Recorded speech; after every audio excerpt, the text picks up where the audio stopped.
Hello, sir.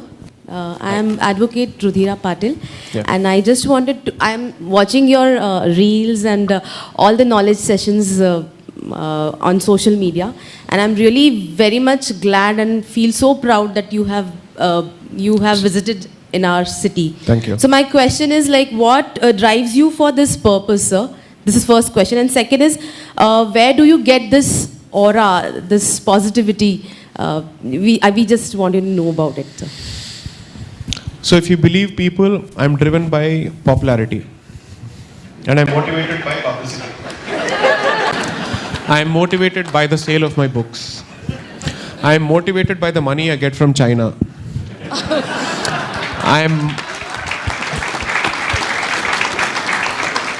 I'm motivated by certain lawyers from the Congress who apparently were my mentors. I am motivated by all the group photos that I take, and especially when women come and take pictures, apparently that drives me. So these are all the motivations. And since I'm an IP lawyer, I function on incentive. So this is my incentive. But the lie, this is the truth. Okay, so the lie is that I don't care for any of this. The absolute lie is that I don't care for any of this. Shefali ji knows how much I refuse to come. Yeah. Not and today, across the board, and not because I had a problem coming to Nashik. No, that's not the thing. The thing is, I said, I need to know what am I achieving from this in terms of value or impact. If it's going to be another session, group photo session, selfie session, some Instagram post here and there, I don't want it because I think I'm done with that cycle. I wanted to understand what impact my work creates. The book tours have told me it is making an impact. 2, it is making an impact from the age group of, I've seen 9th standard students write to me telling me that they are trying to read the books. That tells me that the core audience is being hit. Second, I've also seen people take up derivative works out of it and apply it to their own lives and to their professions. So that second order effect is achieved. 3, I wanted the books to penetrate UPSC coaching centers and libraries of institutions. It has done that. Now, I don't need to do anything more because what has happened is over the last 1 year, mainstream publications have literally come to my doorstep saying, please write for us. Indian Express was never a platform people like me could have gotten access to in the past. I've gotten access there. And they know for a fact, they've willingly said, bel mujhe maar. And I've told them very clearly. So one of the terms that they offered was, we will pay you for every article. I said, I don't want a payment from the left under any circumstances. I'm very self-sufficient. I don't need anybody for anything. A lot of people also end up thinking that I'm some kind of a jola chap who is going around asking for paisa de do, paisa de do. Nahi chahiye bhai. I have no reason for it at all. If Hindu code was not there, we would have been allowed to marry 3 people. I have the resources to marry 3 people and maintain them. So I don't want it. I'm abundantly clear about the fact that I have no need for money from anybody at all because it's an insult to a practicing lawyer to offer money. I'm very good at what I do. My professional ego is supreme. I don't need anything from anyone. So the reason why I'm being hyper selective about these activities and why I think it's important is that as much as there is cause for positivity, there is equally a growing challenge. And I'm very clear about the fact that I can communicate some things in the manner that they need to be communicated without getting into trouble. I know the thin red line, and I know how to walk on that line. It's a matter of nature and nurture, both. So I know exactly how to do that.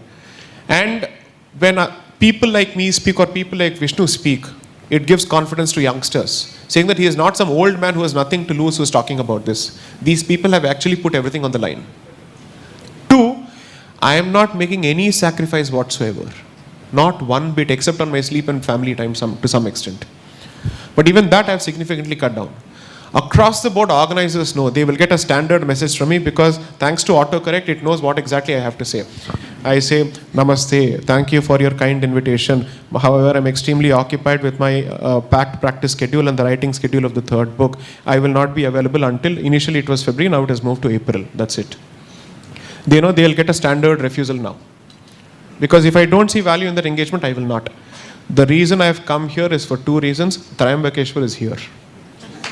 Okay? And second, Maharashtra is a huge state and you can't define Maharashtra solely by Nagpur, Mumbai and Pune. It's important that there is more penetration here. So it made sense to actually visit another region of Maharashtra and to actually make an impact here because the surrounding places are very peaceful, right? So it's very important to come and make an impact here.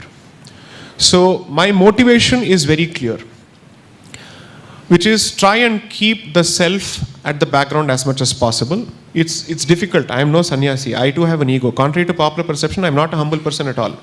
It just so happens that I know what are the limits of my knowledge and what are the limits of my ego, and I know who is good at what. I cede space. If somebody is better at something than me, I will agree with it. My ego will not come in the way of that acknowledgement. So the point is, the very purpose of these engagement is strategic, disruptive, surgical attacks, period. You get into the place, start a fire and get out of the place. When I go to campuses, the point of going to those campuses is to empower voices which have been silenced and say, start talking. Find the spine to start talking. If you don't have that, and if you're going to create a bhajan mandali or a kavali mandali out of my reels and make a cult out of me, forgive me, I'm not interested in that. I have no interest in becoming the head of another personality cult. 2, positivity. I've said this, Dharmics don't have the luxury of being pessimists. If this is the bottom of the bell curve, यहाँ से ऊपर ही जा सकते हैं और कहाँ जा सकते हैं, इससे बदतर कैसे हाल हो सकता है? According to me, a verse of the 1947, क्योंकि तब तो एटलीस्ट आपके हाथ में तलवार हो सकता था, आप बात भी कर सकते हैं. अब आप ना बात कर सकते हैं ना आपके हाथ में तलवार हो सकता है. If people believe that the reality of 47 has changed, it's just an ongoing, let's say, reality, except its Ruuprekha has changed. And the labels have changed. I've said this before, we don't need to believe in violence, but we certainly need to believe in the use of deterrent force and protect yourself. How many examples do you want across the country where the state has proved to be absolutely napunsak and impotent in protecting Hindus? So, this is no more an academic discussion. It is not a post-dinner katha kalakshepam. It's not a harikatha in a temple. Unfortunately, I hope harikathas in temple take up these issues. I hope that happens. So, I genuinely believe that it is imperative for people to speak. I am not saying I am here with some kind of messianic belief, but one of the very clear reasons, apart from other reasons for making the transition from engineering to law, was to make these serious disruptive public interventions. And so I will not give it up. I will just ask myself 3 questions. Is it coming at the expense of my professional time? Is it coming at the expense of my health? My family has compromised enough, and therefore how do I strike a balance? And 4, is the platform deserving of it, or does the platform deserve my support? That's it. Thank you. Please choose. I don't want to be accused. Myself, Viraj Marathe. Ji. I am IT engineer. Just a small question. In that way, these Hindus are a platter under the umbrella of casteism. How you will going to tie these Hindus in one string? Just answer. I will expect answer will be in one line, or it will be a one word. Jati dharma and Hindu dharma are not antarvirodhi, and Jati dharma doesn't require you to look down upon people. If you look down upon a profession, I've said this I think in several places, don't use the jibe puncture wala at anyone, because puncture walas don't belong to one particular community. Don't make fun of any profession. It's not correct. That reveals your elitist nature. Don't do it. As a civilization, we have respected people across the board. No society can function without the Shudras. The Shudra word is not a bad word. It's a proud word. It is the foundation of every civilization. If you read the second book, the opening portion of the second book contains verses from the Vedas specifically explaining how there are Varnashrama dharma systems even within the Devas. Who is seen as the Brahmana, who is seen as the Kshatriya, who is seen as the Shudra. The earth is seen as the Shudra because it is the Shudra that provides for everyone. Okay? So first, take away the negative connotations associated with this word. That is where you remove this in your head. And two, the least that we can do when we speak of battling conversions and other things is that if someone from our community comes asking for monetary help, find a way to support that person until we have institutional structures such as temples to support these people. I'll give you a blunt example. If you really want to fight reservations, you can't fight reservations without a replacement. And the replacement, according to me, is temple money actually going into their education as opposed to going into the coffers of the government. Period. Should I start? Yeah. Radhe Radhe, Sai. I'm Sumit Patwardhan. I'm a chartered accountant by profession. Ji. Two questions in the same scenario actually. First is when we are in a social setting, we have one set of people who are completely deranged from the Dharmic fold. At no point, no amount of facts or even evidences that are given to them in the conversation, make them see any kind of sanity. How do we deal with such lot?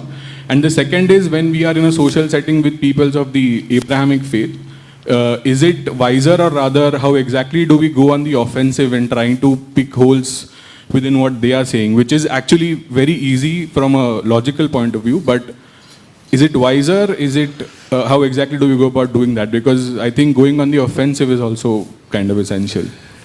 I don't think it makes sense to try and convince someone who's already formed an opinion. I don't waste my time doing that. I wait for history to prove itself. And with each passing day, with what is happening in the Middle East and other places, our case is only becoming stronger. So you don't need to do anything. You wait for them to embarrass themselves by defending even this. They will do that shamelessly. Let everybody watch it.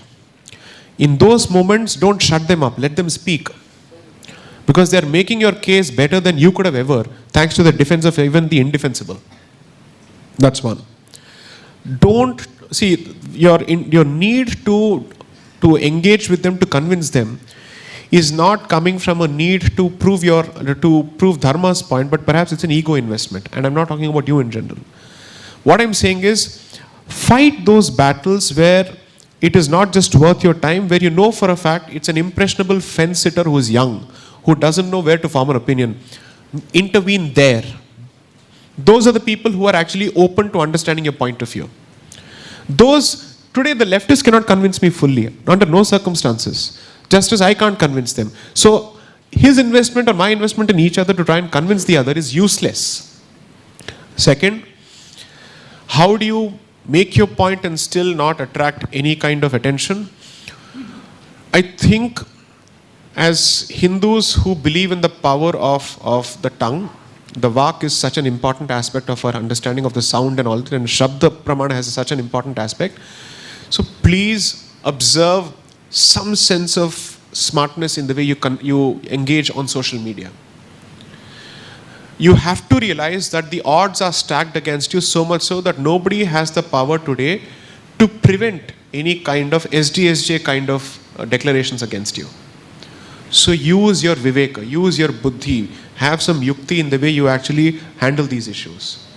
I must have done at least 500 to 550 public engagements since 2016. Pull anything out from anything that I've said, whether out of context or with context. Ask yourself, how much of it is within the bounds of the law? 100% of it is within the bounds of the law. So, are you saying that everybody has to become a lawyer? No, I'm just saying everybody has to just be a bit smarter. Okay? That you realize the consequences of what you're saying, and you realize that the state will not come to protect you when you're under attack. You are responsible for the protection and safety of your own families first, nobody else. So don't shut up. There are two ways. Either start with a negative narrative or you start with a positive narrative. Today what is needed is not, let's say, the constant bashing of the other, but a clearer understanding of the self. Because once you have a clearer understanding of the self as to what is Hindu Dharma, what is a community, you'll be in a much better position to respond to the other side. So try and invest in creating a positive narrative in the first place. That's what I would do. Yeah. Namaste, Sai ji. Namaste. This is Prathamesh Naik, engineer becoming lawyer, Ji. just like you. Okay. And talking about peaceful surroundings around Nasik, we see a lot of aggression youth at that side of district, Right. and lack of aggression in this side. Even when it comes to protect our culture, our religion, our deities, Right. whatever it is. So what has led us to lose that Kshatriya Dharma, that essence of Kshatriya Dharma in our youth, and how can we restore it in near future or in today's era? The practicing Hindus' tendency to run down organizations like the Bajrang Dal is a standing example.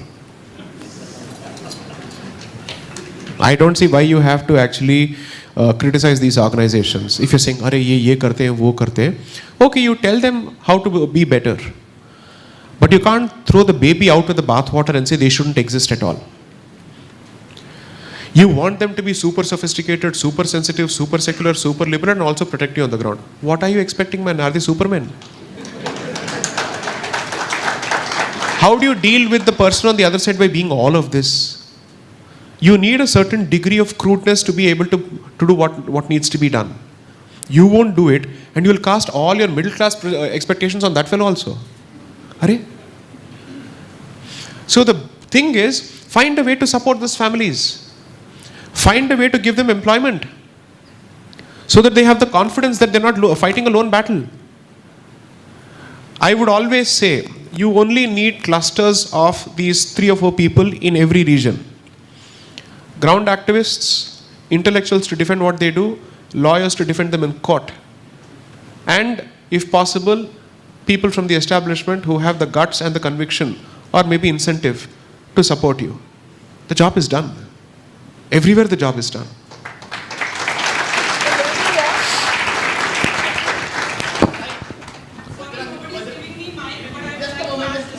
Yes. Jai Shri Ram. Jai Shri Ram. Take the mic, ma'am, if possible, because I think it's for posterity, so that I can be caught with something I say. Thank you for the mic. Otherwise, I would have asked this question without mic also. Yes, ma'am. Yes. Sir, thank you for coming to Nashik. We all are fan of yours. While speaking, you were informing that we should go back to ritualistic studies and also Vedas. Right. This era is going to be, next era is going to be era of AI, and also climate change technologies are coming. To become our nation first, our youth and everybody also has to concentrate on this part also. Correct. Studies of Vedas is itself going to take a lot of time. Right. In this, how would you advise our youngsters to make a confluence of studies of Vedas as well as bringing our nation first through technology? I wouldn't say start with the study of Vedas, क्योंकि उसके लिए एक level of commitment भी चाहिए होता है. So I didn't say that. What I'm saying is practice of the Dharma and study of the Vedas are 2 different things. Those who have the ability and the commitment to do it can do it. It's not as if I'm Vedically trained. My training is just about begun. My Upanayan Sanskar happened in my 20s. And my study of the Vedas has started in my mid-30s. So where is the comparison? Most people finish at least 2 Vedas by this time. At least 2 shakas are done by this time. So I'm also a latecomer. What is important is having your practice, which is your daily routine, which creates a certain sense of discipline, and you know exactly what is it that you're standing up for. Okay? That need not be the study of the Vedas. It can be creating a personal relationship with a particular deity, or being initiated into a particular kind of sadhana, whatever it may be. So if ultimately it is written in your destiny that you will go down the path of the study of Vedas, it can't be decided. Niyati mein hai to hai, wo apne aap ho jayega. That can't be changed. But the minimum that you can do in terms of free will exercise is basic commitment to a daily routine, which cannot or should not take more than 50-20 minutes. But the thing is, it should be a non-negotiable, so much so that just as you brush, just as you eat, it's part of what we call the Nitya Karma period. It has to be practiced, whatever it may be. That's it. And once again, thanks a lot, Sai, for coming here. I know, I really feel bad about the amount of travel that you had to do to come here. But the star of today's, let's say, engagement is the next person, because of his active efforts. generational efforts. See, I can confidently say this without feeling an iota of shame because it's a conscious decision I've taken. I am in several senses part-timer when it comes to this cause. Okay? Vishnu has inherited a generational legacy of being a full-timer. In that sense, according to me, this is a new jati. Okay. So first they started with Ramji, now they are going to Krishnaji. और बीच में शिव जी भी आ गए. So they are covering both the Shaivites and Vaishnavites. The day you set up a political party, Shaivites will support you. I'm guaranteeing this. Thank you. Jai Shri Ram. Thank you so much, Sai.